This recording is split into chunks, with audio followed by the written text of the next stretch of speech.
আসসালামু আলাইকুম রহমতুল্লাহি ওয়া বারাকাতুহু। আজকে বিকালবেলার একটি ধান ক্ষেতের সবুজ ভিডিও করলাম। আজকে সবুজ একটা ভিডিও, এটা বিকালবেলা সবুজ ভিডিও করতে ভালো লাগে। এখন আবার এই যে এরি ধানের সময় এসে গেছে।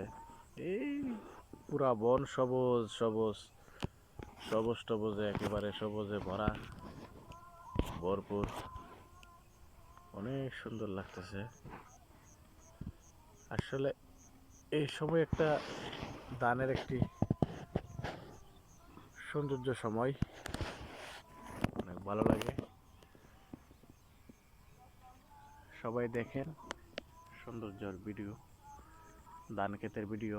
যারা দেখতে চান, অনেক ভালো লাগে এই ভিডিওগুলো। অনেক সময় অনেকে এগুলো পছন্দ করে, খুব সুন্দর লাগে। এই পুরা বন একেবারে সবুজ হয়ে আছে। শুরু হচ্ছে বিকালবেলা। ওকে, ভালো থাকবেন। আল্লাহ হাফেজ।